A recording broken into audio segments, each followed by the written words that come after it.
Go ahead and call the meeting to order. I ask Commissioner Stewart if you lead us in the invocation and the pledge, please. Sure. Please stand and join us. Heavenly Father, we thank you again for this opportunity to come and serve our citizens of this county.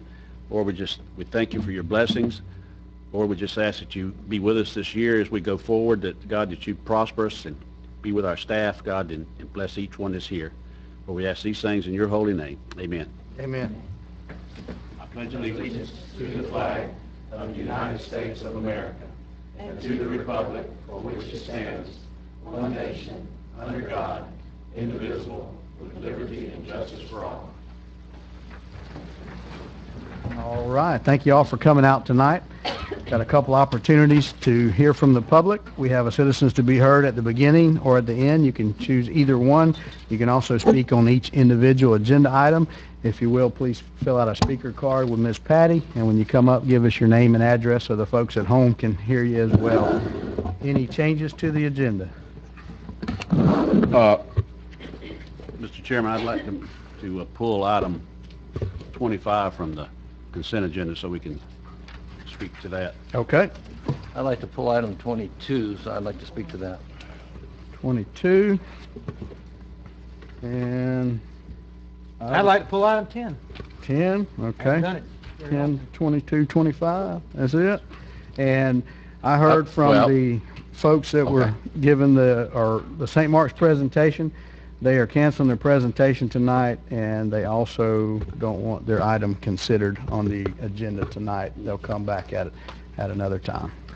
Also, I'd like to add to the agenda, as you can see, you can't see her because she's behind the trees. It's that time of year again, and Miss Arts is going to give an Arbor Day event presentation, and also Morgan Parker with the Department of Health on an event and update. All right. Any other changes? I move that we accept the agenda with the noted changes. Second. Motion and second. Further discussion? All in favor? Aye. Aye. Opposed? Passes 5-0. All right. We've got one citizen to be heard. Mr. Alan Reese, come on down.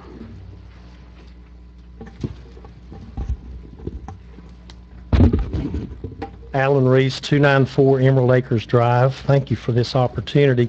I've got something that's been on my mind for a while, and I decided I would just go ahead and bring it forward and throw it out there and see what you thought. There's several documents that regulate the school bus shelters that we see on the roadway. They're regulated by Florida Statute 479, 16, 337-406, 337-407, and 337-408. And then these give authority to the Florida Administrative Code Rule 1420, private use of the state right-of-way. And it sets specific requirements, and I'll just read quickly part of this. The appropriate city or county government in whose jurisdiction a shelter is to be located may approve by written authorization the erection and placement of a shelter on the right-of-way of a road along with any appurtenant totem sign, subject to the following. A shelter may be erected only at bus stops designated by the local school board and identified as having service a minimum of 10 times in a 5-day period. No more than 2 shelters erected per mile of a 2-lane roadway. The owner of the abutting property shall be notified by certified mail of the proposed shelter location if there will be advertising. Shelter shall be properly maintained as to aesthetics, function, and safety. If the department finds any shelter, when it says department, that's referring to Department of Transportation, finds any shelter or appurtenance in violation of any portion of this rule, except those determined to be a safety hazard, the department will provide written notice of the violation to the appropriate city or county government, who shall correct the violation or remove the shelter and all appurtenances within 60 days after receipt of notice.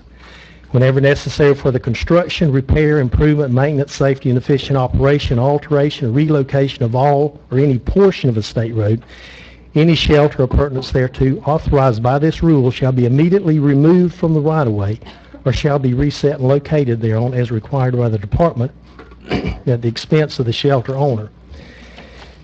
On to Florida Statute 337-408. I'm just reading excerpts from this. Municipalities and counties that authorize or have authorized a bench or transit shelter to be installed within the right-of-way limits of any road on the state highway system shall be responsible for ensuring that the bench or transit shelter complies with all applicable laws and rules, including without limitation Americans with Disabilities Act, or shall remove the bench or transit shelter.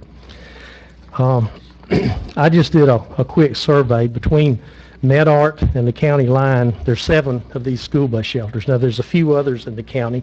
You'll only find them on state roads. You only find them in the north end of the county because it's a kind of a glitch in the statutes, and they were put there for advertising purposes, which is forbidden on the right-of-way, but it was a glitch if it was serving a purpose as a school bus shelter. Only 2 of those bus shelters were located at official school bus stops, so they're in violation of the rule and the law. Do not know if these 2 are actually being used, whether they're actually being serviced 10 times. They're at a stop, but are they actually being serviced 10 times a week? I haven't checked the other state roads to see how many other ones there are, and you won't see them on county roads either because there's not enough exposure for the advertiser. And the contractor, I understand, has not contacted the county or coordinated with the county in over 5 years. So they're just kind of doing their own thing, selling advertising. And a lot of these are Bringing in. times Yes, up. sir. But you'd probably like to know, we just voted, I think, 5-0 to approach the state and to ask them to remove them or show that they're in compliance. So we did that just recently. I don't even know if, has the letter gone out? The letter's been sent out, and we've inventoried 12 or 13 on the state roads here in the counties. I did receive a response from DOT. They are researching it and said they would be back in contact with us once they've completed their research. Good job, Alan. Okay, So we are, Full accomplished. that's good. I have one on property that I own that was on the front of a trailer park, and that trailer park's gone, so that shelter needs to go. Well, a lot of them are like that. That's up. I looked at one in front of a pasture. Others are like that. There's no children. There's no homes even around. This is the one up at Walmart. so we are definitely, we're on that, Good. And you got the authority per statutes and rule to do that. Thank you. as long as Heather agrees. It's up to Heather. Well, we've never had a contract with the installer. There was, the school board, I think, authorized it a long time ago. That contract's been, I'm sure, timed out. It's been transferred, so. We tried to address this several years ago, and I think the general answer we got back from DOT was, we're going to leave them there, we're not going to allow any more, but we're not going to make them remove them. This has been, what, 5, 6 years ago, I think? That's my recollection. I think what Alan was saying is that we can fine. I got no we problem can with it. remove them. I got no problem. If there's I would just make a request now on the one on my property next to Walmart that it be removed. So wherever that goes, I've made that request. I think we want them all removed. Let's- I mean, let's- if they're in let's see what compliance, DOT we might- Yeah, says. it's DOT's Yeah. ultimate decision. DOT will only pursue if the county wishes. That authority was turned over to the county by DOT. We've sent them a letter apparently Yeah. expressing that wish.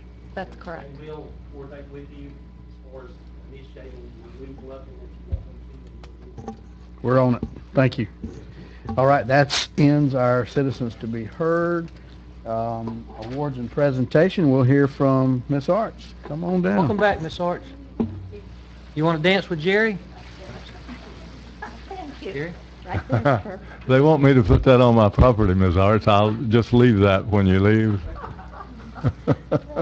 In place of We'll landscape. That'll be my landscaping for 1,000 feet. 3 trees.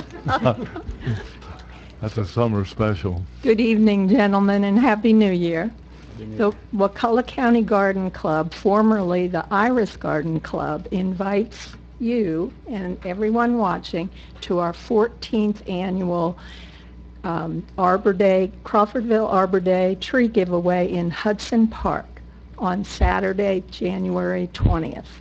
Starting at 10 a.m., we'll give away hundreds of trees in pots. Like this. We obtained these trees, or the funds to purchase the trees, through a grant from the National Wildlife Federation through our affiliation with the Florida Wildlife Federation. All of the trees, most of the trees have been grown in pots for about a year. So they're pretty healthy. Their chances of surviving should be pretty good. Each person who comes, including children, may take one free tree in a pot and several longleaf pine seedlings that are being provided by the Florida Forest Service. The refuge will also be there giving away free milkweeds, so lots of freebies. Starting at 11:30, people can take any quantity of the remaining trees for a requested donation of $4 per tree. There you go, Jerry. Yeah, Jerry took a bunch of river birch one year. Summer, how many do I need? So, All your friends. for people who are looking for a small flowering tree, we have, I think, 7 different species to choose from. We have the redbud, which is always one of our favorites.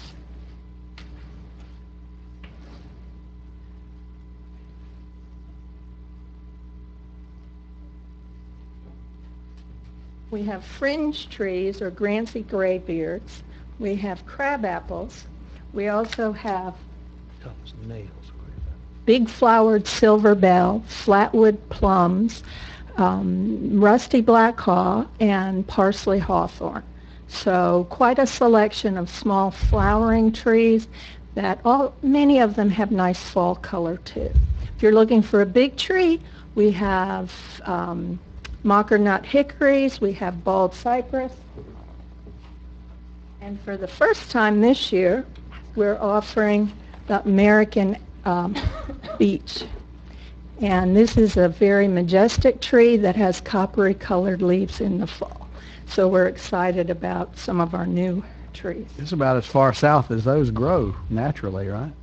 The beach. I've got a couple big ones on my property. Brook Forest Yeah. has a bunch of them, too.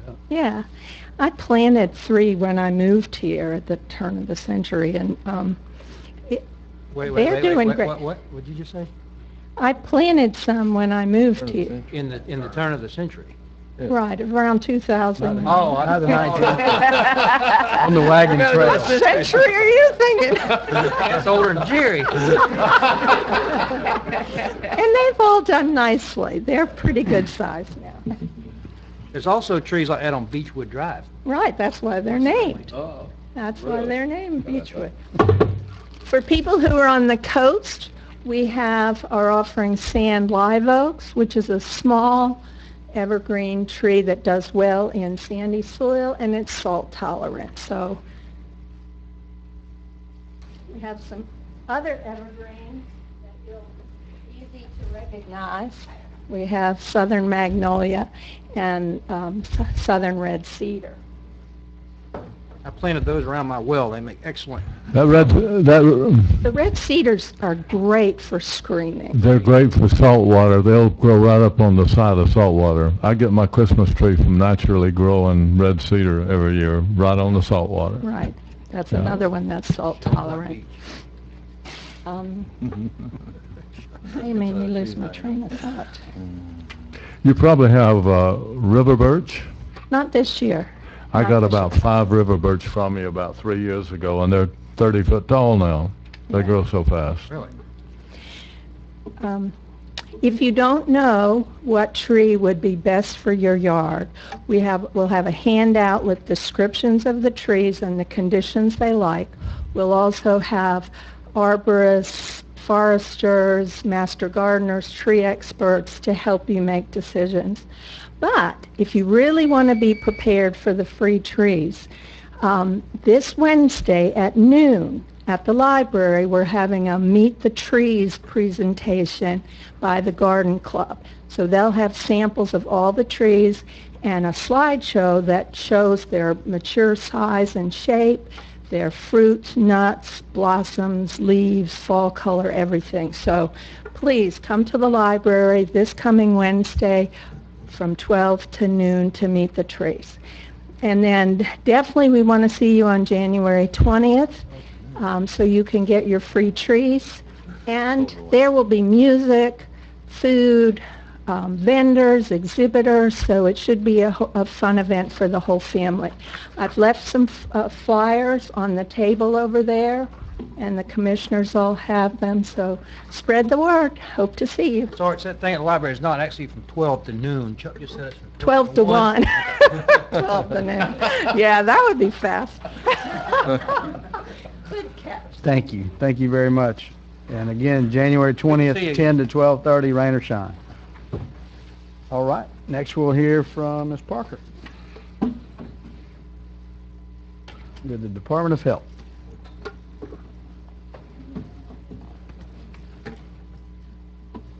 Hey y'all. Hey there. I don't know if you remember back in May we came and gave y'all these little handouts that had all the local statistics. Well, we just wanted to give you a little update on that and give you some information about an upcoming event. So again, Morgan Parker, this is Donna Clark, the risk avoidance program supervisor, and I'm the health educator. So I go into the schools and talk to the kids about avoiding any behavior that might put them at like a health risk. And before, when we spoke with y'all, I talked to you about our circle of risk avoidance, how we approach every risk, whether it be alcohol, smoking, premature sexual activity, or even online behavior nowadays.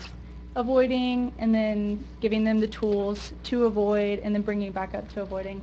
So I talked to you about all this, and then we went into these statistics, and that's what you got in your little handout. So they've come up with some new statistics since then. You can see the 2013, 2015 versus 2014, 2016 from the Florida Health Charts. So they didn't update all of them, but I added a few. So birth to teenage mothers by age group, you have the 15 and 17 versus the 18 to 19 for that year group. And you compare it to the 2014, 2016. You can see that the younger age group slightly increased, the older age group significantly decreased. So that was interesting. Bacterial STDs went up since 2013, 2015 for our 15 to 19-year-olds. So that was an interesting change. Since they did not update the substance abuse statistics on Florida Health Charts, I pulled from the YSRB.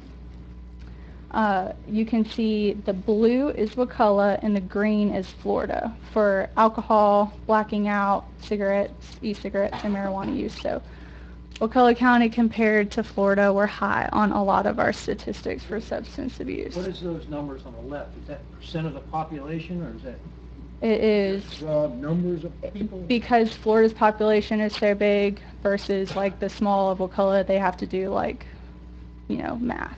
I mean, And they just, make it into a percentage. Per capita, per It's thousand, it's per for YSRB, I think they do it per 1,000. I can double check, but and I can also send you, that's the link to it up at the top if you Our send the number might be information. 45, but the state number might be Oh, the state numbers. 38 per 1,000. Yeah, they're going to have a lot more for actual incidences, but if you compared our average to the Make us compare, look a lot better if you just compared us to the rest of the state. I know, or if you go in some of the surveys, you can, I don't want to like run out of time and get all like data nerdy on you, but you can go find other counties that are similar to our size and compare them to, but just comparing it to Florida as a whole, because they do bring it down statistically to make it a little bit more equivalent with, again, like math stuff. They, I took statistics. Yes, they make it comparable with the whatever analysis they run it through. Huh? But anyways, so this is what we're up against. I wanted to give you all an update on those statistics. They haven't really changed. And at the end of our presentation back in May, you asked us, so, well, what do we do about it? So through our program, we go into the schools and we talk to the kids about all the at-risk behaviors, what they can do, give them the information, give them tools to avoid it and all that. We actually started with our new curriculum, Real Essentials, and we just started implementing it at the end of last year. And I just wanted to share with you all super briefly our pre- and post-test results for our 6th grade. So our 6th grade obviously doesn't get the same curriculum as, say, like our high schoolers when it comes to some of the more at-risk behaviors, but they showed positive improvement on all aspects that we measured. So just showing that some of the things that we can do at a county level to improve some of these things, like can manage conflict in relationships, and can communicate thoughts and feelings, all improved when we tested them before class, and we were only in classes maybe twice a week for 4 weeks for like 9 lessons, and we saw improvement on all these aspects. So can set boundaries in their relationships, can set goals and plan for their future, all increasing. Will seek if someone's being cyberbullying and are aware of the risk of sexting, because that's a huge issue in the schools right now. Skills to seek advice from an adult when it comes to their social media.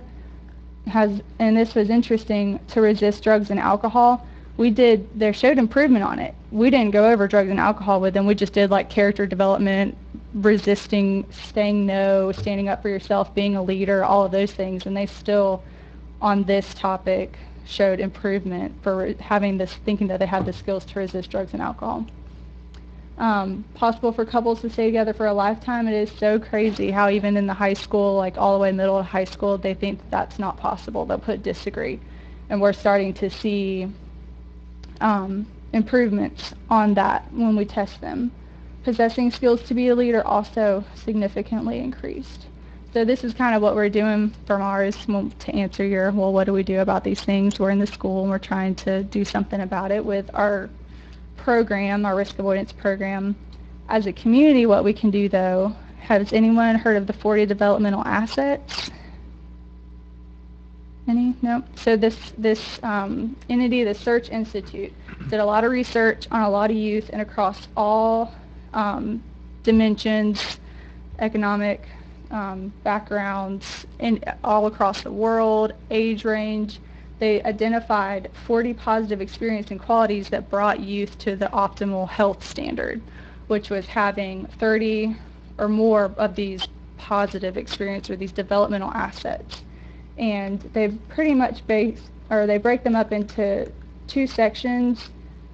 External assets, so that's relationships and opportunities, so empowerment, support, and internal assets that they can possess, like personal character strengths, socioeconomic skills, and attitudes. So in the schools, we kind of work on the internal assets, but as a community, it's those external assets that we can bring in, and anybody can bring into the lives of our youth.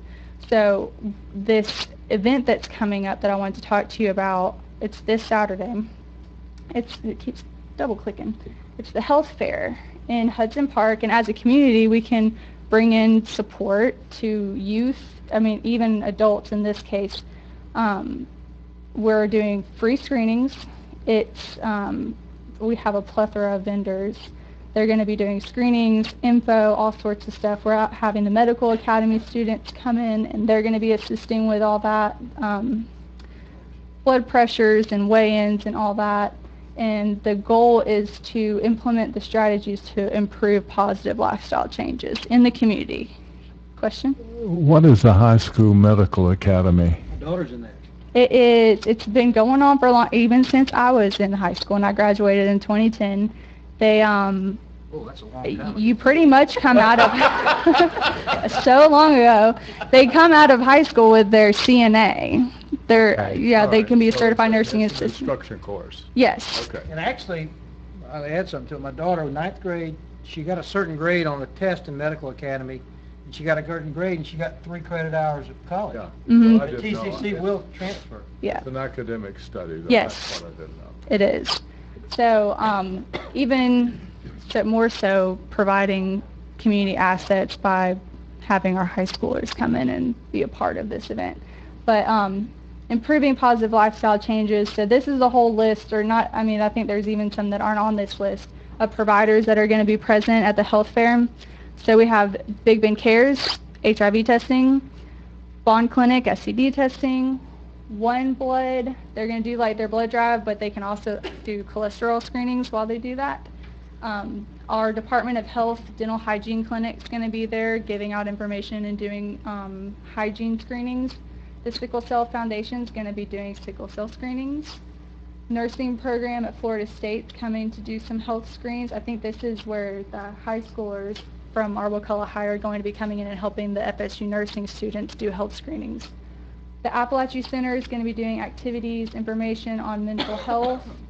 Healthy Families at the health department is going to be doing demonstrations on fetal alcohol syndrome, shaken baby syndrome, substance exposed babies, and safe sleep for babies.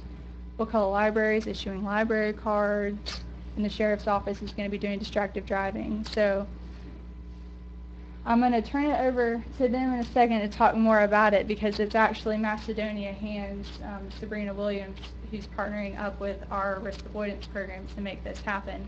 But just to back it all up with what we can do in our community to like help some of these statistics improve and creating these assets for people to come out and make themselves healthier. This is one of those things. So again, Health Fair, Hudson Park, Saturday, 10 to 2. I'm going to turn it over to Ms. Sabrina. Thank y'all. Thank you. Thank you. How you guys doing? The whole purpose of me doing this is because it's been a long time since it's been done in Wakulla County. So I would like the support from the commissioners to invite your family, your friends, or whoever, because this is a issue that is getting kind of large for us to be such a small community. And with me coming from a big city, I feel this is important, that I bring awareness, and to also bring awareness to your kids so you know how to have that conversation. And also, X is going to be there from FSU. If you are kind of borderline concerned if your child is autistic, we are going to have some people there that's going to be able to help as far as with those developmental delays, especially with the rise of youth that's in the county. So thank you guys, and hope to see you there. It was nothing but to get diabetes, and we can just kind of show your support. I really appreciate it. I don't know if this is tied into you guys or not, but one issue that's really shocking to me in our community is suicide rate. And I don't know. They didn't update those statistics. They didn't up there. It's a guy from, he's with the Jason Foundation. Youth suicide rate too, I think it's Yeah, rather high. Youth. He's with the Jason Foundation. It's the LOST team. It's actually a team that they're trying to get in Wakulla County to become a support system, but also to address those suicide issues. So I'm looking for them to be there, and they have a lot of information that's good. That's probably. And the president of Jason Foundation is going to be presenting at FAMU on Thursday, July 25th. We can get you the information. You do have to RSVP. It's a 2-hour presentation from 6 to 8 about giving you education and signs and information about teen suicide. I heard that he's a great speaker, so we will get that information to you through Patty. Our program also addresses suicide Yeah, as one of the come on up so the folks can hear you at home. Our program also addresses the risks regarding teenage suicide, depression. When we talk about mental health, we're not talking about mental health, we're talking about depression, and all this depression is happening through our telephones, our technology. There's now rehabs in California for kids to give up their phones and go to rehabilitation to become not addicted to their phones. There's proven facts, and I can send you some links to, his name is Simon Sinek, about that phone being an addiction when these kids walk in their house. We do not offer our kids alcohol and drugs, and the phones are just like that. So when you talk about mental health, you're talking about depression and what our kids and even young adults and even some grown adults are going through. So we're here just trying to tie the Department of Health in with the optimal health of our community, and to get a stigma away from the Department of Health of being this place like, do I want to go to the Department of Health? We have so many programs and so many services to offer, so we are trying to bring some of those out with this health fair, and then we hope to do it every 4 months, every 4 to 5 months, and continue to grow. So thanks to Sabrina, she came to us and she said, you know, I want to do this. I said, I want to partner up with you. So Jason Foundation, back to teen suicide, Thursday, January 25th. At FAMU, you do have to register. I will get you guys that information, or you guys can call the Department of Health and we can give you the number to call. I think it's also on the Community Center website. It should be on that too, because they announced it at our coalition meeting this week. Do you have a feel with these numbers if the kids are simply a reflection of some of the bad examples that we as adults set for them, or are they doing most definitely better than we are, or you know, better than what we don't have any statistics, but I think you could hear from Morgan and Quinicia, one of our other health educators, what these teens say to them in these classrooms. They do look at parents for models. I don't think a lot of us parents realize how much our kids do look at us and our behavior and what we're doing. Sets the standard for them too, so they feel like a lot of things that they see on social media also kind of influence Good what old they peer do. pressure. Yeah, so the social norms theory, if they think that that's what's normal, what they're seeing, like, you know, someone in their 25s on Instagram doing, and they're trying to be normal or be cool and accepted, then they're going to feel like they need to do those things to be part of the whole. So. I think basically, in my opinion, most of a child's development occurs with their peers. When they reach a certain age, they would like to see the parents just go away. Now, that doesn't mean we can't have an influence on them, but the influence of children is with a peer group that the parents allow them to associate with. Yeah, adolescence is like the turn from wanting your parents' approval to wanting your peers' approval. Middle school, one of the very important years. Well, Yes. and I want to add to that. Yes, they do turn to their peers, but I have an 18 and a 21-year-old, and there was boundaries, there were consequences. When they spent the night out, they came, you know, if they wanted to spend the night out, I needed to know where they were going and who they were going, and I followed up. Yes, did they test my boundaries? Yes, they did, and I caught them. But it takes a parent to do it. Yes. It takes parents to communicate with other parents. And then you do see that transition. I see it with my 18-year-old right now. Friends doing certain things, but I have to be the one to say, no, you're not going to do that. But you got to sit down and talk to them. You got to sit down and explain why you need them home by 11:30 because you got to work the next day, you know. Do the parents, at some time, they talk about counseling for the children. Do the parents sometimes need more counseling than the children on how to relate? There's a lot of, yes, they do, and we offer that as well. Part of our grant requires us to present to parents, and I think I mentioned it last time. The most we've had in the past 4 years of this program was a total of 15 out of our both middle schools and our high school, 15 parents. And a letter goes home to these parents saying, hey, come hear about this program, and that's the most. Last year we had 5. So now we turn to the Lions Club, the Rotary Club, Capital City Bank allows us in, and we go in for 1 hour, and these parents leave going, oh my gosh, I didn't know about this information. What Morgan mentioned about this program called the 40 Developmental Assets, if we had 40 minutes to share it with you, it would be so awesome. It's as simple as any of us in this room stopping a little girl that has purple and blue hair and all these nose rings or whatever, and just saying, hey, how are you doing today? That one act could change that young lady's life. That's part of the 40 developmental assets. Us not locking our doors when we pull up to a stoplight because we're scared. You know, actually just engaging as a community, because it's not just the parents. It's the third and the fourth and the fifth person that these teenagers and young adolescents encounter that make a difference in some of these kids' lives. So the 40 development assets, we were trained to teach on it, and we are wanting to make Wakulla County a 40 developmental asset community. We presented to the Lions Club and the Rotary Club about it, and we actually did the association, the food association here in Wakulla with 100 individuals that came, and we had an hour and 30 minutes, and they were sitting there still 2 hours later wanting more information about what they can do to change our teenagers and change our young adolescent. We explained to them that they're that one person during the day. Instead of saying, why are you wearing that? Say, hey, that's a cool bracelet. Can you tell me about it? Versus saying it in a more negative tone.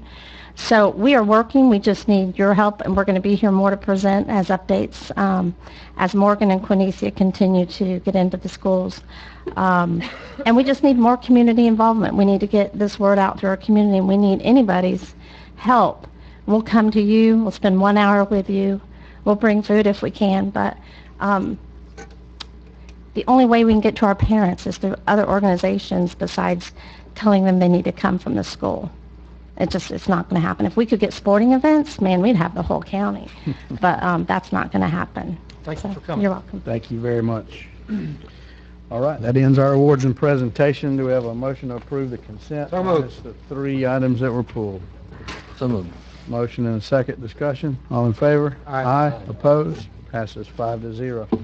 All right, start with item number 10. Randy, is that you? This is on the lien reduction. I know we talked about this several times, about setting a minimum instead of just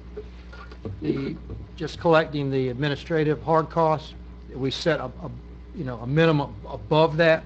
The way, and I thought what we were saying was, say the hard costs are 2,000, the least we're going to accept is 2,000 plus 10% or plus 20% of that 2,000. The way it's written now is the hard cost 10%. 10% of the fine total amount. fine. Yeah, lien And I amount. talked to Heather, and, you know, if that's where we want to go, that's fine, but my thought was that we set, say, the minimum we'll do is 120%, for example, of the hard cost. Randy, I agree with you on that. Take the hard cost and mark it up 20%. Yeah. 30%, whatever. Well, 20. I think we first started out with 30% of marking up the hard cost. That's where you were initially. What generally is our hard cost? And generally on average, what does our hard cost? It ranges from about 1,500 to 3,000.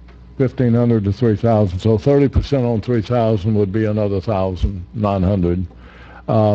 If somebody is negligent enough that we have to... These are only cases where there's no fault of their own, basically, and we're going to reduce it down to 0. This would add something above it. I think 20%. Yeah, I agree with you. Number. That way, we're at least, I shouldn't say we're making money, but we are making money over. You're 20% of the hard cost, not the lien amount. The minimum, in my mind, the minimum would be 120% of the hard cost. Well, you're paying also I for brought up the exact aggravation. same point today. That's the way I understood it as The well. way that, if I would word it, would be 120% of the hard cost. I agree with you. I agree as well. Chuck? I just, you know, I was fine with the 130%, but that was, I'll do with 120. Okay, so I'll make a motion to proceed with that change. I'll second it. Motion and second. Any citizens speak on that? Further discussion? All in favor? Aye. Aye. Aye. Opposed? Passes 5-0. Item 22, Mike, was that yours? That was mine. Okay, Chuck, go ahead. Well, St. Mark's backed out of giving their presentation tonight, but looking at this, and looking at this Restore Act, I think it's something we all need to be aware of, is that there's a lot of this funding that's going to go to the western counties because they have the facilities to take advantage of this great Northwest Florida plan, and we don't have the facilities to do that.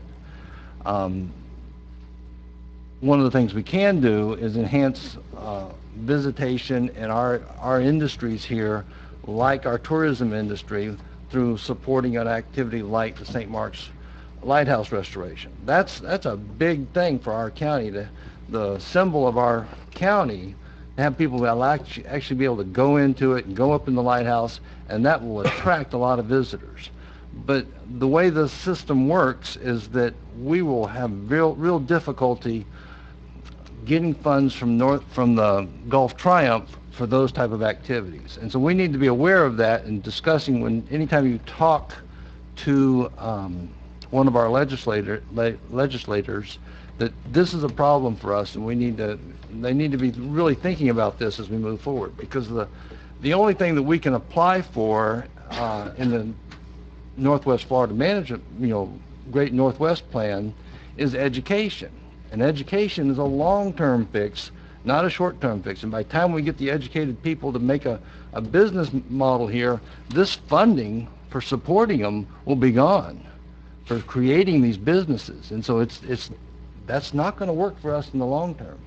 So we need to be really thinking about how how Gulf Triumph can enhance our economic opportunities, not just leave it to the this committee that's basically designing this to go to the western counties. So that's all I wanted to say. I thought everybody should be aware of that. You want to make a motion on the item? Make a motion to approve. Second. Motion and second. Any citizens?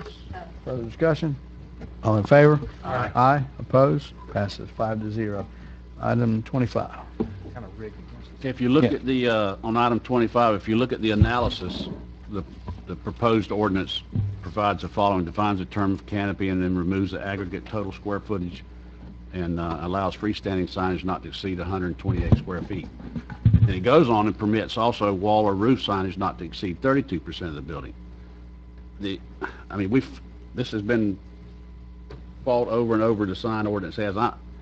I'm sort of like David said, a sign Nazi, if you will. I don't want to see a lot of signage. think it's ugly, it's obtrusive. People coming through our county don't, you know, if they want to find something, they're going to find it with the kind of sign that's small.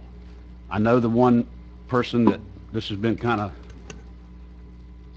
built around is down in MedArt, and what I'm suggesting is that we simply just, and it's going to be hard, the way it's written now, it's going to be hard for staff to monitor it.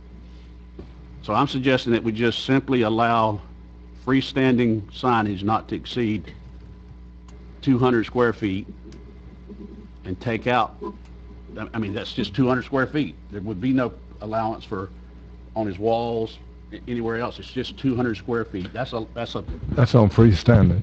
Yes, and that means if you do 200, if we do it 200 square feet, any business that's a single occupancy business would have 200 square feet. They can put it on their walls.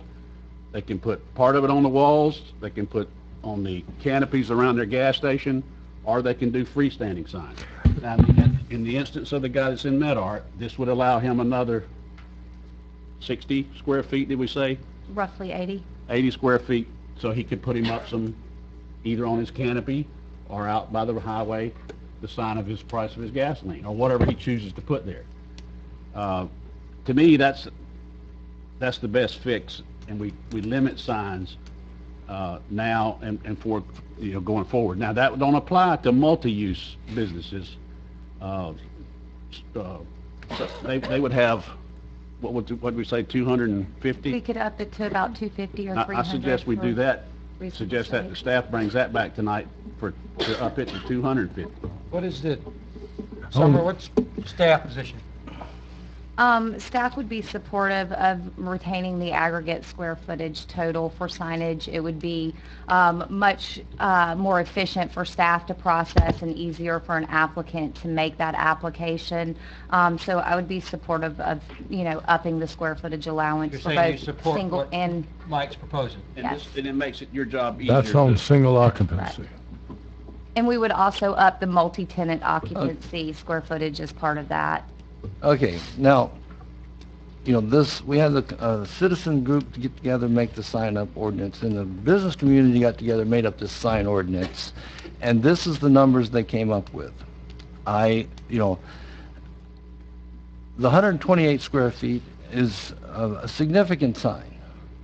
I can see when you have double frontages going up to the 200, but if you only have one frontage, 128 square feet is probably On significant. single occupancy. On single occupancy buildings. Yeah.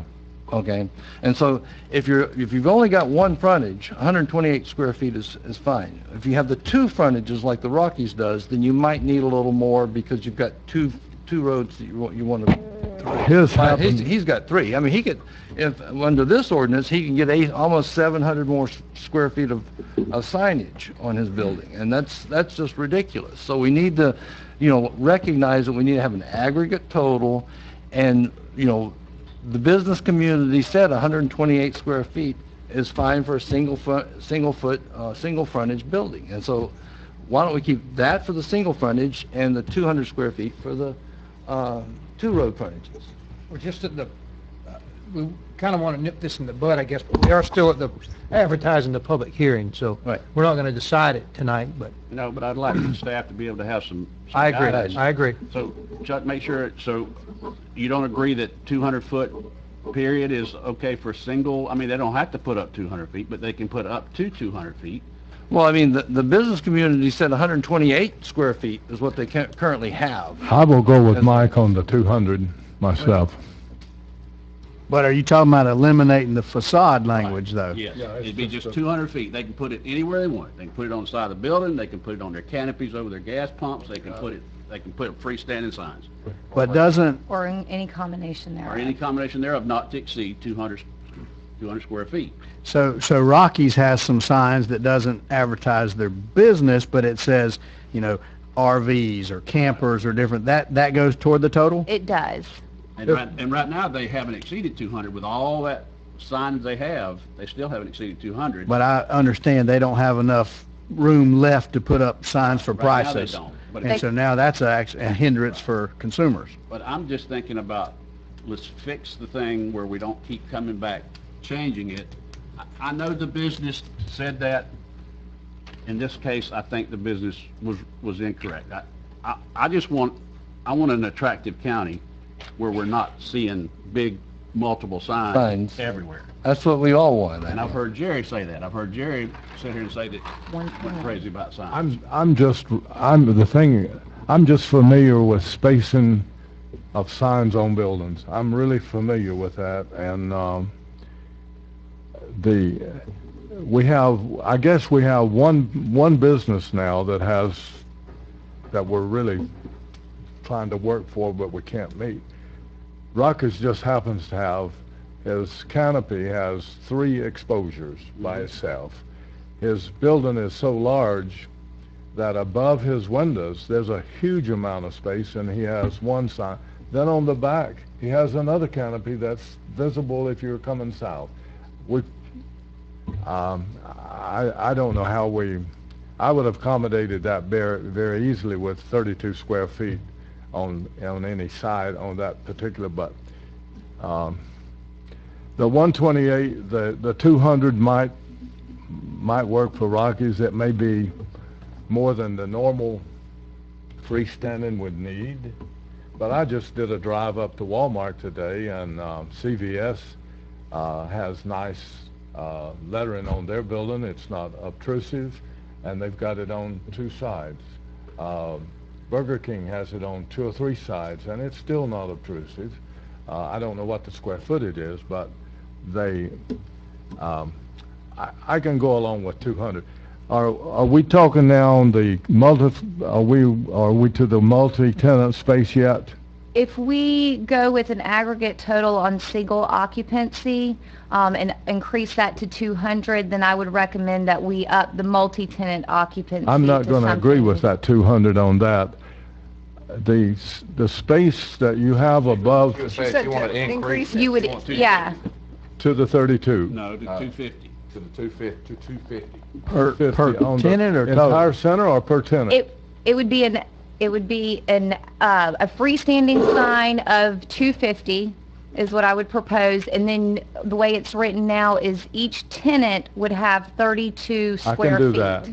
I can do that. I'd say leave that. And with the understanding, that a tenant is no longer just one of those things. If somebody buys 3 of them, that's one tenant. Then you, like you were talking about, you could put a bigger sign up Yeah, there. but, yeah, if a tenant has 3 spaces, they still get 32. Right. 32 square. That's space above exactly the windows 32% and so of forth. that space, that's correct. Yeah, You wish for me to change square footage to percentage on the multi-tenant? absolutely. Okay, just to clarify. 'cause We it- were want, Mike? talking today about, You're the one that pulled it uh, on the multi. Summer was talking today about the difficulty of whatever. There is no difficulty in measuring the distance from the top of the window to the top of the building and from Plus side the to wall side and signage. multiplying On that by multi-tenant, 32%. there's not aggregate. That's, What we said today. Mhm. Let's get this multi-tenant thing straight before we, Yeah, you and Jerry are saying 2 different things. he's talking about, Mike is talking about 200 for single. And when he's Right, talking about right. 250 aggregate for a multifamily, not a multi-tenant, not, now you're going to get, you're That's for the getting, freestanding sign. We just did 200 on the freestanding sign. Moved the, But what about the, hold on. What we're Hold on, saying hold on. right now, just What to- about on the front of the building for a multi-tenant? For multi-tenant, we do not currently have an aggregate total like we do Right, for right, single right. So what are you occupancy. proposing would be a good idea? So what I propose is to increase the freestanding signage requirements to 250. Right? And what Commissioner Moore has proposed, we do allow an additional 32 square feet per business for wall signage on a multi-tenant. 32 square feet, not 32%. 32%. He's proposing to change the 32 square feet per business to 32 square feet to 32% per Okay, business. here's the way that works. I have most stores, most multi-tenant stores are 20 foot wide, and they have 4 foot above the space. So 4 times 20 is 80, and if you do, and I require my tenants to come in 2 foot and 1 foot off the top and bottom, so I'm 2 foot by 16. That gives me 32 feet. And 32 feet is 33% of 80. 32 feet is 33% of 80. So it's 6 of one, half dozen of the other. I say what I'm proposing is multi-use. Let's set aside single. I think we kind of can agree on that. Except the multi-road, you didn't address that, if there's multiple road frontage. Yeah, as part of the single one? It's 200. Yes, it's 200. No matter. Total. He can make them smaller and put them 3 places, or he can make one big one and put it at the corner of 319 and 98, or in the case of that one down there. But 200 period. Let's just make that that's it. That's all you get. Now, let's put that aside a minute. Let's talk about multi-use. I'm saying let's increase it to 250 freestanding and leave it alone, whatever it was, 32 square feet per 32 business. feet. I can agree with that. Okay. The only problem is if I require my tenant to come in, and I can change that to where he's not using 33 feet, but he's using 32 feet. I can change that. If you give 32 foot above the tenant space, I can do that. It comes out the same. Yeah. That's comes out per the same. tenant, per tenant. Regardless Per of the tenant, size of their yes. unit. Yes. Now, if that tenant has 3 spaces, he gets 32 feet on each space. I don't want to see a building, Mike.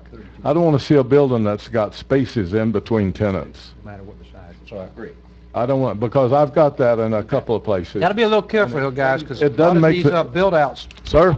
a lot of these build-outs are just shells. So you have no idea, there's not 20, 20, 20. It's not like you divide lots. You can come in and say, I need 5,000 square feet. How many square feet do they get? How did you determine how many units they are? That's why my 32% came up. We can back it up to 31% to accommodate Mike's 32 square feet. It all depends, though. To be honest with you, I think the simplest way is just leave it at 32 per tenant. Would that, for example, would that accommodate Hibbett Sports, for example? Would they meet that? Do you think they would meet it? You know, it's subjective on how each landlord divvies up their tenant units. I do mine 20-foot spaces. Not everybody does that. Well, if you want more than one space, then you're going to have 3 spaces, but you're going to take 3 20-foot spaces. So you got 60 foot. But now we're saying he can only put 32 foot. The guy down here at the end's got 20 feet, and he's got 32. The guy up here has got 3 spaces. He's got 32. But what I'm saying, Jerry, is when you have a shell, a lot of times, you don't put the firewall right at 20 feet, because you may have someone that wants, they might want 60 foot of frontage. So you don't go in there and build firewalls at the build-out of your building until you know what tenant's going there. That's where I think maybe your 32% is probably the better route, because you don't know if you put it That's just 32 exactly right. feet. It works very good at 32%. You can set a standard to do a percentage based on the linear distance of occupancy. And then, But what do you want that linear then you distance base it to be? upon everything above the awning, That's et fine. cetera. That'll work. And that way, if you got a Hey, bigger, it works. it and works, looks it's much good. bigger, yeah. It really So I works. think what he's trying to get at is somehow proportional to the frontage of the building. Exactly. Right. And that 32% gets you there. Just saying 32 doesn't allow proportionality. Okay. Just saying 32% maybe. So my motion then is to go forward with, we're just advertising, like, let's get the language right, is that Yeah. on single occupancy, that it be 200 square feet total. No other allowance. That's 200 feet period. Doesn't matter how many road frontages. Okay? The tenant's gonna have to figure that out, how to best advertise his business. For multi-use, then we'll do up to 250 feet of freestanding and 32% of The space above space the above windows. the windows. Or some way to proportionally do it, if there's a better way to do it. I think So- that's what we want. Summer, what's the current rule for multi-tenants right now? 32 feet? It is 200 square foot of freestanding sign for a multi-tenant site and 32 square feet per business in that unit, in that multi-tenant building. No, And- we just, No, That's what's current. That's existing, that's existing. That's today. Okay, and today it's 128 total aggregate for each business. On single occupancy, correct. And so now you want to increase it to 200 for Yes, sir. total Total. total for each business, and 250 for multifamily Plus. plus 32%. Yeah. So this is significantly more signage. So Only, what size the business is? No, Not necessarily. multi-tenant already get 32 square feet. 32 square freestanding feet. They don't get sign. We're talking 32%. about Plus percentages they now. get 50 more square feet, yes, Yeah. of freestanding signage. They do. Yeah. And I'm fine with that. And we're talking about 32% across the front of a tenant space. And if you Yes. think about it, if you had 3 individual businesses in a 20-foot wide shell, they would each get 32 square feet, right?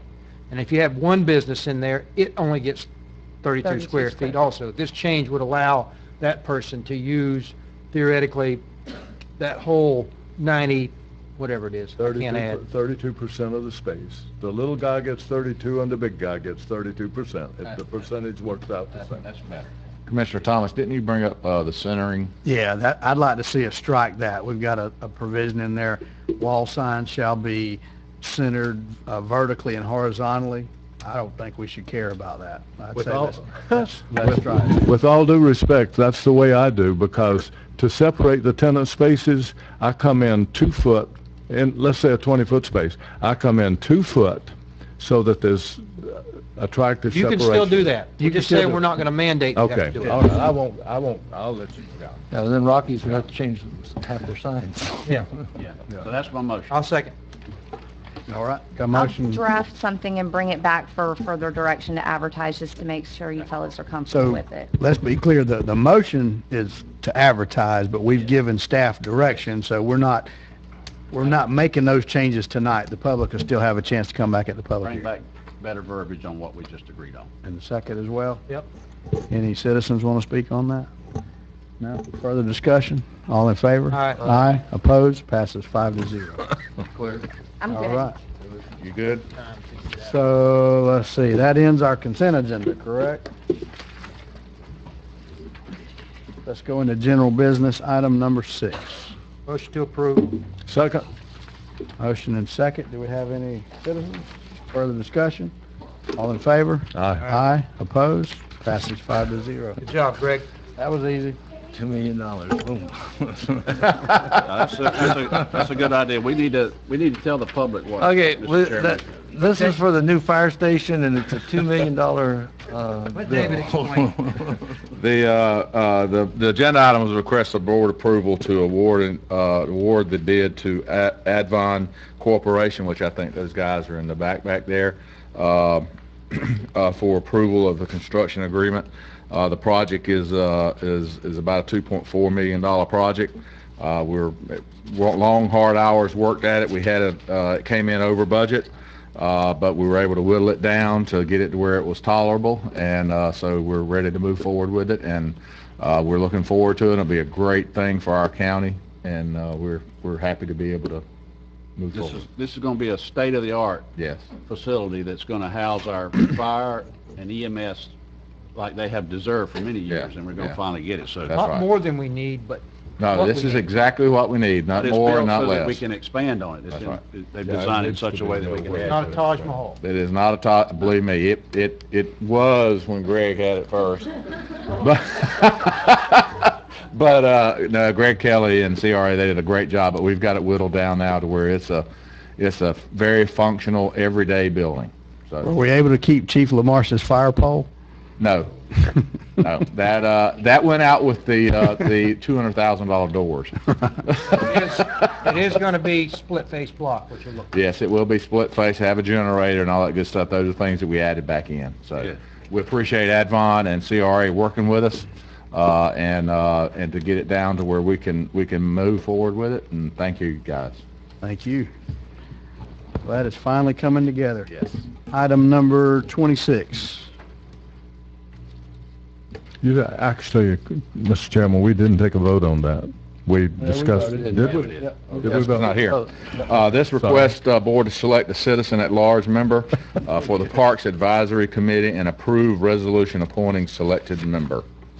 Looking at the individuals here, we have a lot of really good individuals, but it seems like Mr. Davis has a much better resume in parks as opposed to recreation. And so make a motion to approve Jim Davis on the park board. We have a motion. Do we have a second? I'm certainly not against the guy. The only negative I see is that he just moved here. I mean, like, just moved here. And doesn't have any youth involved in the county. I have nothing against the guy. Yeah, I was, Three of them proposed, they're acting like they're more interested in the rec board as opposed to the park board. I got what you're saying. They're interested in recreation, which is, this isn't recreation. Tell us what this board, what would be some typical things that this person would be, the park advisory board, what do they advise? Well, they advise, All of the county parks and facilities. As far as like operational wise, they don't have anything to do with recreation then? No. No, Kids, youth? doesn't have anything to do with recreation. It's design and building of trails and park facilities inside the county. That's mostly the trails and those type of things. Since I was chair of this board, what we worked on. I'll second your motion. That clarifies it. Is that it's about developing our parks for usage, and Mr. Davis has experience in developing trails and that type of stuff, which is what parks, the parks are really about. Randy, just second your motion. I think the other people were probably more qualified if this was recreation and how If to this was the rec improve, board, it would be a whole different. what give youth things to do, but this is more like infrastructure advisory type stuff. So this includes the rec park, but not recreational operation. Not flag football or baseball That's or right. anything That's like right. that. None of the programs. Right. Okay. But the park I itself understand will be what you're included. Just the facilities and what the. Now, I was contacted by, he's a pastor, and I'm assuming he's one of the ones on the board, and he said he wanted to do it because he's involved in the youth, and I told him I wouldn't have a problem with him doing it. I didn't know there's other people I like running. him too. Seemed like a very sharp guy, but I'm not going to oppose your suggestion that it's clarified. This is more for infrastructure, facilities type stuff. Somebody else may be better suited for the actual programs. That's a whole This is different. different. This is different. We have It's a like where to motion. put a new boat ramp or, We have a motion, seconding citizens. Further discussion? Hearing none, all in favor? Aye. Aye. Opposed? Passes 5-0. We'll make sure the preacher knows I wasn't lying to him. All right, we'll move into public hearings, item number 27. yes, this is request board approval to conduct a public hearing and approve the purchase and sale agreement for the acquisition of land on Cochise Street for a stormwater retention pond area for the Motion to Wakulla and approve. Magnolia Gardens sewer project. We have a motion, seconding citizens. Further discussion? Yeah, I would just want to make sure that our county administrator is working to make sure that we're moving ahead of the construction on purchasing more retention pond lands and not waiting well into it so that price values are going up. So, Very good. Further We're going to discussion? keep doing this. Yep. Now's the time to buy. now's the time to buy. We're buying as much as we can right now. We got more contracts out than you shake a stick at. Well, that's good. Further discussion? And you're looking at both, not only, I'm sorry, Ralph, not You're only fine. stormwater, but possible parks. Yeah, we haven't, Fine we've got some areas and lots identified for parks. I just don't have enough staff to hit it all. I understand. So, But those right are- now, those are- we're hitting right-of-ways. Well, Miss Arts Yeah. was here, she'd love to hear what you're saying, but Yeah, we've got about, what would you say, Brandon, about 30, between Brandon and Annette, about 30 right-of-way contracts that we're working right now. well, the key, I think, in these areas, I don't want to beat this to death, maybe if anybody could find 4 lots or more that are contiguous, that possibly at one point could be used for a small park. or But we designated area over at Magnolia Gardens. I've talked to the owner that owns quite a bit of area there for a potential park. And then also at Wakulla Gardens, we have 2 places I've designated, but just like I say, we gotta hit the priorities first. There's also a large karst feature in Magnolia Gardens, too. That's part of it. With multiple lots. That's 7 lots. right, and that's part I've talked to. County right-of-way goes right through the yeah. middle of it. Mm-hmm. So that would be encompassing that as well. And part of the park system. Like I say, we've got we got a lot of right-of-way stuff we're dealing with right Well, now. we're the developer there, so That's we need to Yeah. step up. Further discussion? All in favor? Aye. Aye. Opposed? Passes 5-0. All right, that ends our public hearing. No planning and zoning, no commissioner agenda items, county attorney. Item 28. Thank you, Mr. Chairman. This is a request of board approval of a mutual settlement agreement with CJ Malfer Septic Service to a negotiated settlement amount to collect a Motion to judgment. approve. Second. Motion and second. Any citizens? Discussion? I just want to make sure that this company doesn't do business with the county anymore. They do not have an account with the county, and as a septic hauler, we don't have a duty to provide them with an account, and they would have to get through Nanette, and since she was partially had to deal with this along with our office, I don't think she's going to be opening them an account. So they don't dump at the wastewater plant anymore? They do not. All right. They are there as well? Yeah. More power to them. Further discussion? All in favor? Aye. Aye. Opposed? Passes 5-0. Administrator, anything? Yes, I got a couple of things. As you know, we ended 2017 was a very productive year. Got a lot of projects done, a lot of projects started that'll be long-going projects, and we're looking to continue our aggressive project schedule as we have to meet the demand of as our county continues to grow. The completion of the new well, today we received the well construction permit from DEP for our river sink well system, so you'll be seeing that coming before you. Hopefully we'll be bidding that out in probably 45 days.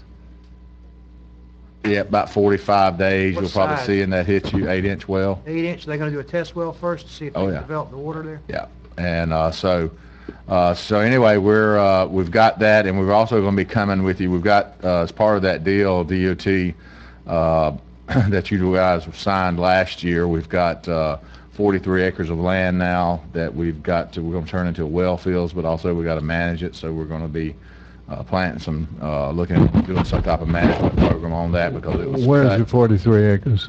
It's you know where the river sink water tower is? Yeah. Right across 319. Let me interject here real quick. I don't know how they did this, but the well that the DOT has taken is probably the same well I got in my yard. It's a little 3-inch, 4-inch well, 4-inch well. The same one I got in my yard. It was drilled to see if there was sufficient water system ability there for the river sink. Then they went and drilled the real well behind it. We're keeping the real well. Now, how much money did we get for that 4-inch well?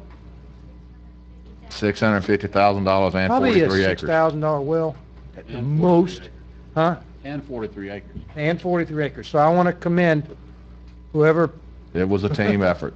Yeah. Team effort. I'm sure there was some browbeaten by a certain individual over The there. 43 acres came from her. The 650,000 came from me Anyway, this is a boon. you and know. Brandy. It's, what is that, a 10,000% return Yeah. on investment? Yes. We'll bury all three of you there when you kick off. That's okay. That's all right. Don't worry about it. But we've got to there. We do have some decisions to make on our river sink water system, but this definitely adds value to it. Meeting tomorrow with Talcon to discuss our potential takeover of the Shell Point and Spring Creek sewer system, as well as we're going to have some discussions about the possibility of them either purchasing river sink or us doing something with their water system.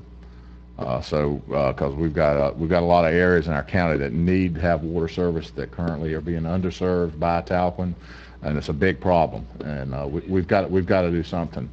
So anyway, we're going to have to start those discussions again. They're not eligible for grants, I assume. They get some, but they're not as nearly much as like not Sop Choppy gets, No, because they're not a that's municipal right. water supplier. And That's right. they have to make a business decision on whether to Exactly. extend service. And I understand it, but that's also sewer projects in Wakulla and Magnolia Gardens are going along well. We'll be tying customers on hopefully this month over in Wakulla Gardens.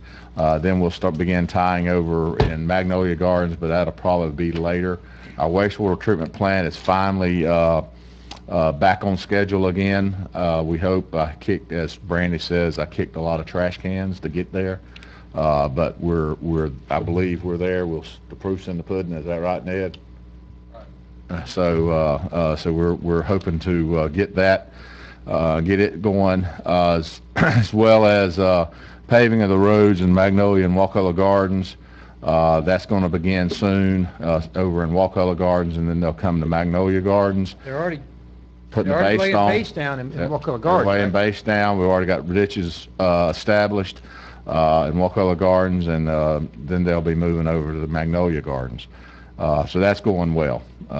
The Upper River Bridge ramp improvements, I don't know if y'all have noticed that, but we've already poured a little concrete slab there. We've dressed that up. It will be as part of the bid that you guys approved for the Shadeville Phase 2.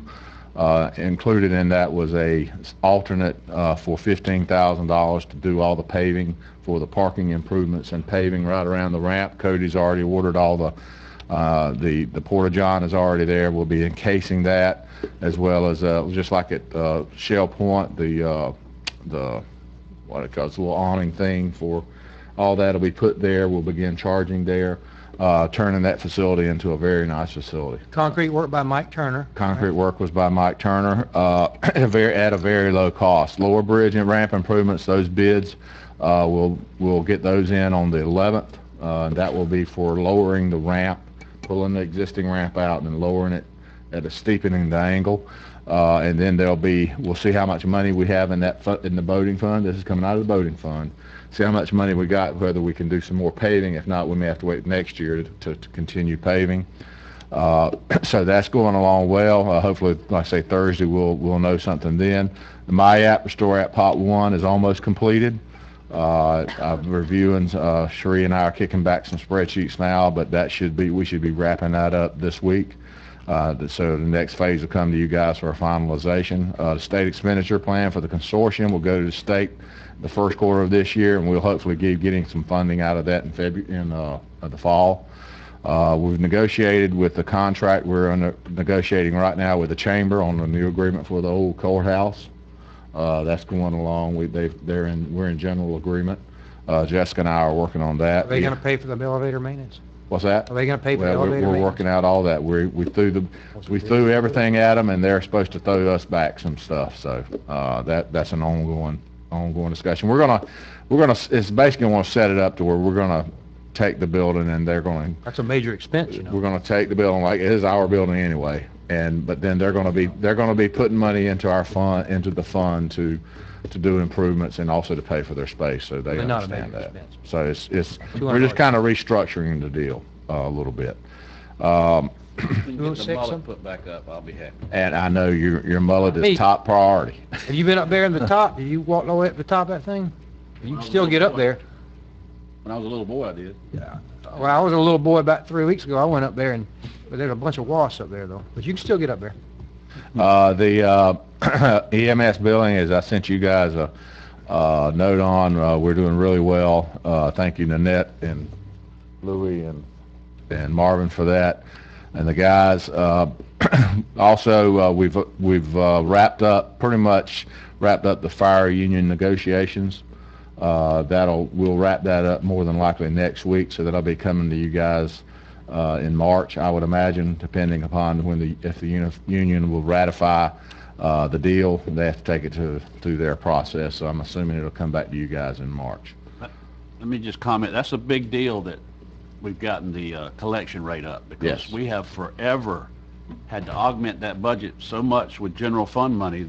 Now, it's starting to pay for itself like it should. It's effectively doubled over the last 7 years. That's a big deal. And let me tell you, it's all about, as I said, it's all about what gets measured gets done, and that's what Nanette does, and she is tenacious when it comes to making sure that these insurance companies pays and Medicare pays. Good. She's helping pay for that new fire station. Yes. So the paving at Upper Bridge, is that only on the boat ramp side? No, sir. It's going to be on both sides. Yes, sir. And what we've done is, that's the reason in the plans for that, you'll notice we put a caution light on both sides of the bridge well in advance, and also there'll be a designated crosswalk. Make sure that gets put in. And we're going to lower the speed limit. And we're going to lower the speed limit to 45, so that we can have we'll increase the parking in that area. Talked about lowering it 35, and you and I talked about that. Yeah. I didn't think that was a good idea. And that's probably 45 is a good. Yeah. On Upper Bridge, there's quite a few people wind up in the property owner next door's yard. We're going to Can talk, you- I've told Cody to go talk to the property owner to make sure it's okay for us to extend the fence that's there out just Yes. as far as we can to try to stop that. I'm sure that's gonna be But we fine, got to but- make sure it's okay with them. Absolutely. Well, the state did it, right? Just on the other side of the bridge, they got a fence all the way across the river. Yeah. Well, we won't go that far. Well, the state didn't do that. That was Mr. Ball, so. They let him do it, the Corps let him do it. So that's going to be a big deal. That'll is a heavily used, and it'll turn it into a much safer area and professional, as well as we've got Cody's working with a person on the. We're going to have some signage there that shows how this tries our Blu-ray trails, the different Blu-ray trails in the county, and a lot of different informational things. So when people come there, which a lot of kayakers do, they can see what else is available in the county. So, good. At one time, we had the eyesore of a restroom on the road, the Bay Road out. Not Levy Bay? Levy Bay. It's still there. Well, we had talked. Turned into a lighthouse. Pardon? Yeah, but we had pretty much agreed that Cleve could take that down. Right. We're not quite ready to take it down. That's in the works. Okay, because it's a real eyesore. And what we're going to do is the model that you see that we've got at Shell Point Boat Ramp, that's what you'll see everywhere in the county. Same colors, same everything. Standardized design. It's standardized. We're going to Trying to stamp get that that done. anywhere we're going. That's what we're going to stamp. Split face block? Split face block. Everything. Everything's going to be But just the you- way it is at Shell With Point. all due respect, you don't need that toilet in the middle of the road on Levy Well, Bay. I would agree with that, with all due respect. Yeah. What if we make it look like a lighthouse, though? Yeah. No, we don't. Huh? You don't want to see that out there? I want that out of the road. That's, our coast is pretty. There's Yeah. nowhere else like that. And we got a toilet in the middle of the road. Yeah, that's that one and the Mashy Sands one.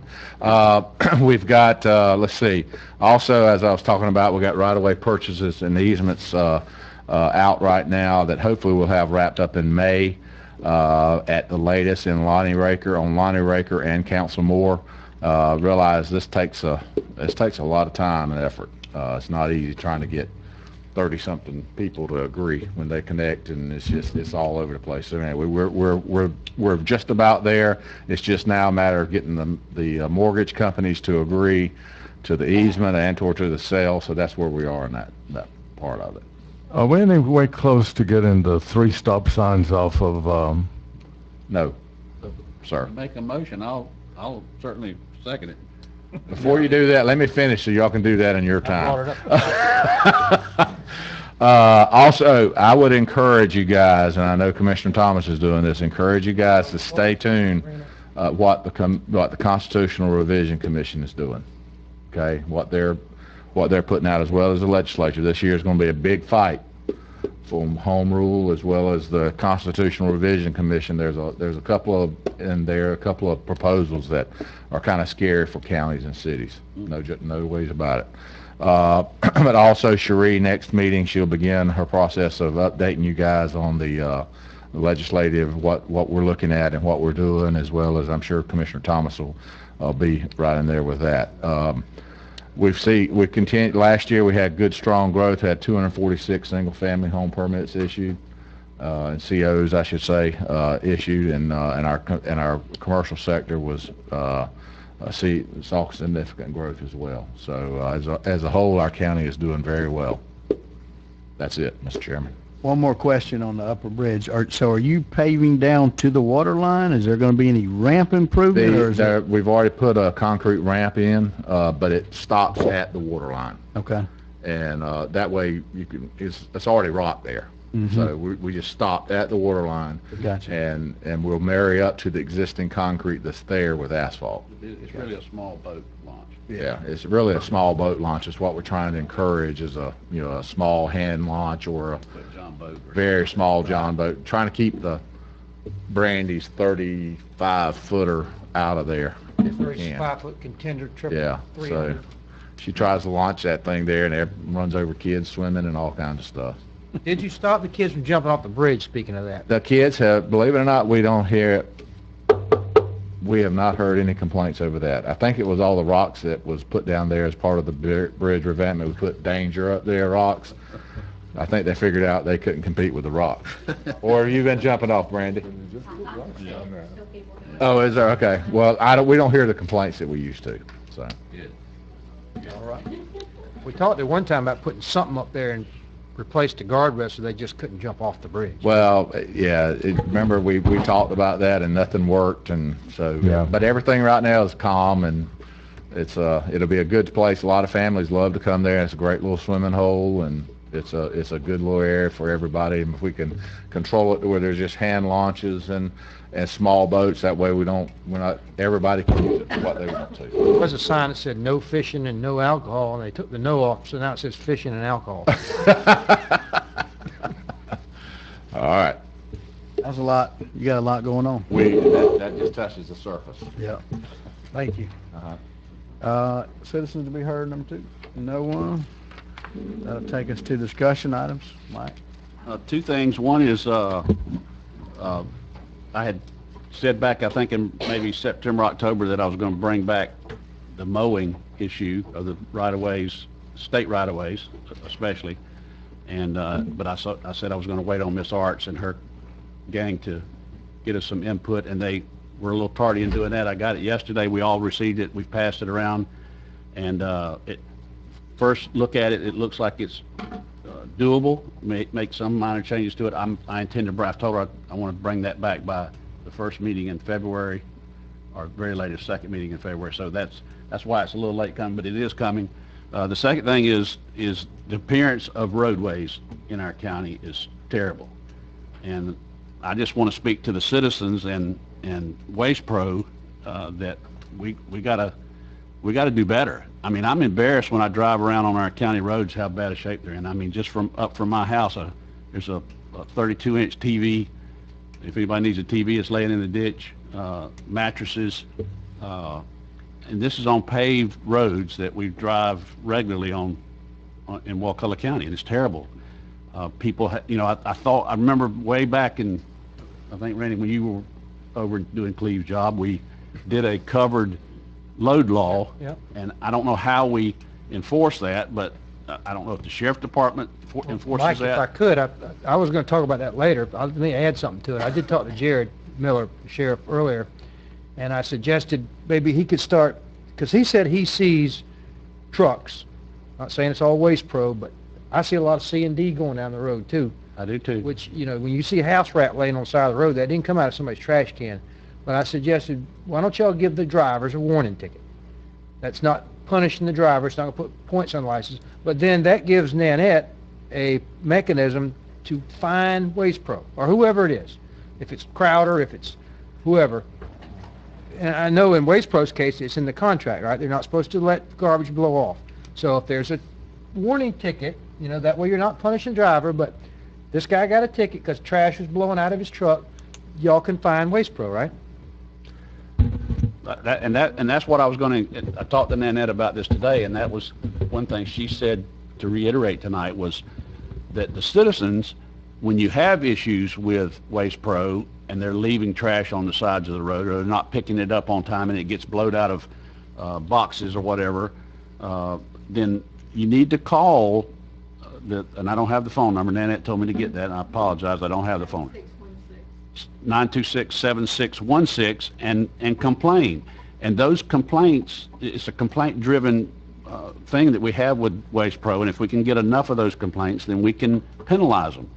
And, they're under contract with us, and there's nothing to say that if they don't comply that we can, hire somebody else to do that contract. I'm not suggesting that now. I'm just saying that we need to do better on our roads. They're terrible. It's an embarrassment for...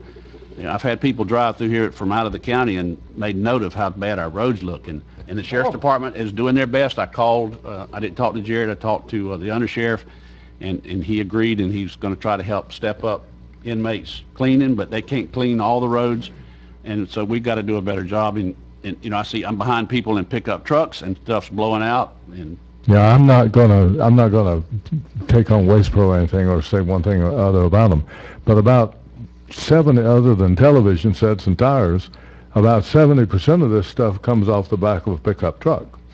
When the boats come off bottoms, a lot of stuff blows off before it gets to 98. In fact, somebody just lost they set all their stuff on their truck and it blew off all the way to bottoms, and I was able to get a good ladder out of it. But if we as citizens of Wakulla don't care enough about our county to keep it clean, then the outsiders certainly don't have a lot of I responsibility for noticed that. 319 from Leon County north was horrible too. I mean, just trash everywhere. Yeah. So somewhere along that corridor, this stuff is blowing off of something.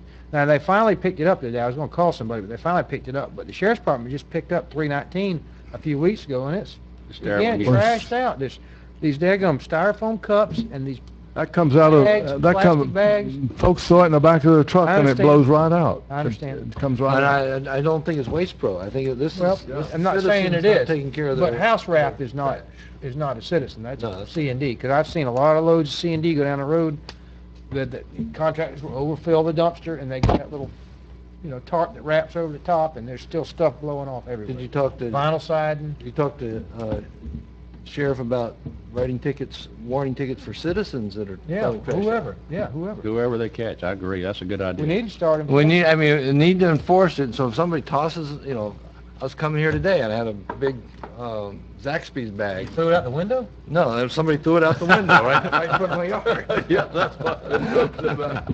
Yeah. And so we need to, it's up to the citizens, but our sheriff needs to be, And also, there's a lot of citizens that, like on Bottoms Road, can't remember his name, but he picks up, we call him ahead of time before we're gonna mow down there. And he and his family, they will pick up Bottoms Road. A lot of it And- is if we get it cleaned up before they That's mow, right, because and when so- that mower comes by, He it's, actually ESG coordinates with him, and he goes and picks up ahead of them, and it makes a big difference. And not saying every citizen do that, that's our job, but yet that helps. You know how lazy I am. I picked up Lonnie Raker in front of my house. I get tired of looking at it. All the styrofoam cups and bags. You were just bored over the holidays. Most of it was from your house. Clean now. Most of it was probably from your house anyway. No. I don't drink styrofoam cups. But anyway, that's all I have. I get a few complaints about our landfill only be open Friday and Saturday, and I know that's by contract that they're doing. I don't know if we want to reconsider that when that contract comes back up. And Well, that's the other part, is a lot of Yeah. junk in the woods. I mean, staff were talking about it today, how much stuff people are still dumping in the woods, mattresses and TVs and refrigerators and stoves, and they could easily just take it. It's free to drop most of those things off at the landfill, like metals, they take free, but We or just- they can set it out by the roadside and call them and they'll come pick it up. we just probably need to maybe advertise maybe a little more of I've that. preached this, I don't know that how many it's- times, and Yeah. that we need to run an ad in the Wakulla News which I think probably the most appropriate place. Here's the services you're entitled to. It's been, 8 years since we did the garbage service. Here's how to recycle batteries. Here's how to recycle. Here's what we will take, cans, paper. Can we get Can we get it? Joanne Palmer to get with the Wakulla News? I mean, she's a lady. I was that going ought to do get that. Waste Pro to pay for it. Yeah, That's Let's fine. take Well, out we've half- asked Waste Pro all that stuff, but then It's part of their contract for Yeah. education. I was talking to Calvert about it. Well, then we need to- Just a half-page ad in the Wakulla News or a quarter page. How do we hold them responsible to do that? Let's I'll make a them do what? motion that we formally request or tell them to put an ad in the paper about the services they offer the citizens are paying for. I'll second it. and run more than just 1 week. Yes, I Yes. mean, And put it online and all that. Online, tell etc. people that they're entitled to once a month pickup of a refrigerator. Probably people, How they do it. they don't know it. Right. They just simply don't know. And, Good idea. You don't know what you can recycle, what you can't. Well, it's the same way with special pickups. I know Nanette's always kind enough to tell us that, or Jessica, Embassy. somebody always puts on, because of the holidays, it's a day late. Otherwise, they don't know. I mean, how hard would it be to stick a flyer on a garbage can and say, next week your pickup's going to be on Wednesday instead of Tuesday?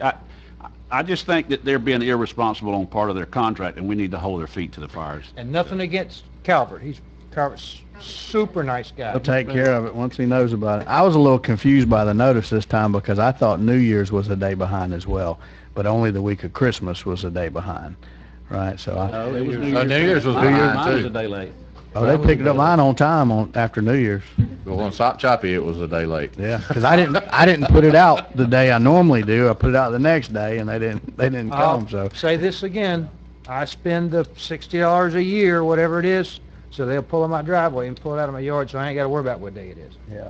Well, we're not, Well worth the money. we're not all wealthy like you, Randy. So. $60. Mike, you save that in razors by not shaving your face. So we have a motion and a second, Mr. Chairman. Yes, and this was not an agenda item. If any citizens would like to speak, you can definitely speak. Who seconded it? We had a I did. Or had a Chuck couple. did. I think we had It don't two matter. of them. Chuck. All right, she's got Chuck. Any further discussion? All in favor? Aye. Aye. Opposed? Passes 5-0. All right, Jerry. Okay, I got a couple of things. First of all, we should all support our pound. There's a lot of animals over there, dogs and cats. And pigs. It used to be pig. I And got one. pigs. David picked up a pig. Oh, I did. Christmas barbecue. For Christmas for he gave his wife a pig for Christmas. But anyway, there's I have my name in there for an animal, for a dog. It wasn't available for Christmas, but another thing about our county, our unemployment in the county is less than 3%. We have probably the highest employment in the state. Our unemployment in the county is less than 3%. And I probably think that when you get down to 3%, those people below 3% are not going to work anyway. They really are not. And unemployment is those people who apply for a job. It's only, they consider unemployment as if you apply for a job. So we have less than 3% of our people who are applying for a job, and that's basically full employment. There's a lot of people who can't find employees. And basically, we talked about this earlier, but the state is paying for the removal of the sewer system, I guess, coming down 319, or they're paying for that, and that's in the millions of dollars. It's the relocation of that. The relocation of any of the work that's being done now on 319. It doesn't hurt us that Randy is also the head of not the head, but he has been the chairman of the CRTPA. That does not hurt Wakulla County of having one of our people in that position to help us, because that is absolutely millions of dollars that we don't have to pay. We don't have to put it on anybody's tax. 12 to 13 million, yeah. 12 or 13 million dollars. And I just think it's important to Met the new recognize. secretary, he said, "What do y'all need more color?" I said, "We need help paying for that sewer." You are still on you're still our representative on the CRTPA, yeah. But support our pound. There's some wonderful animals over there. All set. I don't have anything to add tonight. Chuck? Nope, nothing to add. Randy? Chuck talked a lot more when he wasn't the county commissioner, didn't he? Mike, on those stop signs, I'm not going to bring it up again because I've already gotten raked over coals about 2 or 3 times, but the Community Traffic Safety actually voted to recommend to the board to remove 2 of them, the 2 most northern ones. So if you want to bring it up, I'd support it 100%, of course. I think Mr. Moore said he might bring it up, so I'll let him. Yeah. But You can, go ahead. The Sheriff's Department recommended remove them after we did a study. I'll bring it up. You can talk to them about it. I'm not running for election next year, so I'll bring it up. Okay. Also, I think, David, wasn't your hire anniversary in October? Ralph, I'd like to see if you would, see if, David's, how many years now? 7. 7 years here. Would you sit down with him and 6, see? 7, 7, yeah. I'd personally like to see his salary indexed to a constitutional officer's salary, and I think it's appropriate that, Mike, you remember when David was hired, of course, how much smoother things run now. I'm not saying what to do, I'm just saying I'd ask you if you would, I don't know if we need a motion on this or whatever, but it is your anniversary of your hire date, right? And it's traditional that it's done around the evaluation time. Every other year, yeah.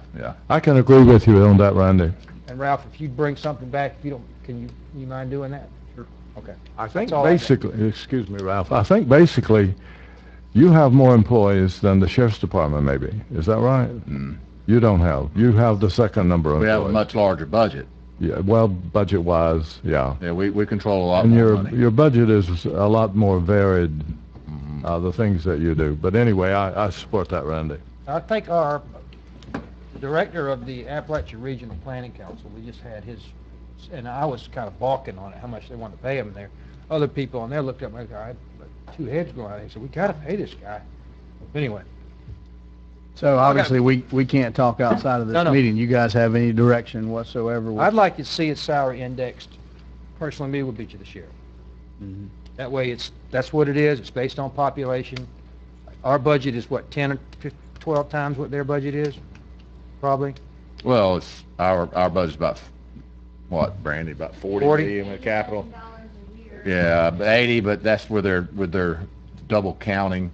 Right, the Greg math. It's about a real, ours is Well, about it's 45 million and and the there's sheriff's nothing 10 of against that. Jared, but it's a Ben. much more diverse responsibility as far as capital projects, finding money, making things run smooth, dealing with 5 yo-yos on a day-to-day basis. I mean, us. For yourself, Randy. Yeah. Speak for yourself. But, you know, his job, joked about this, you've got a hard job. You got to make 5 people, each like they're the smartest person in the world. And that's kind of hard to do. I got one more thing, Mr. Chairman. Y'all saw my email train about our ethics training. I wanted to present this tonight to the county attorney. She said in her email that she didn't need or want copies of my certificate, so I brought her the originals per her request. So here they are. Heather, I'll put these in your box. I saw the email that says she didn't want your stuff. She didn't want copies, so that means she wants originals. I didn't So, want originals either. I knew what you meant, but. motion to adjourn. All right. I got one thing. Thank you for all Go, coming out. there's a guy got his hand up. Come on up to the mic if you want to. I don't know how this works. Jay Mosley's usually here. If you will, after you're done, fill out a speaker card for citizens to be heard. I'm not a citizen, I'm a contractor. Okay, are you, Tony Johnson with Certified Roofing and Construction. They approved your items. Your everything's earlier. approved, you're good. unless you're trying to talk us out of it? You're trying to talk us out? No, I didn't know anything about it. I had to be here to hear it. Okay. Anyway, go Dogs. Woof, woof, woof, woof. That's coming from an Auburn guy? Good gracious. I got 4 kids and got degrees at Georgia. You spent a lot of money at Most Georgia. people don't go to these meetings. They have absolutely no clue what to do. His item was on. It's on consent.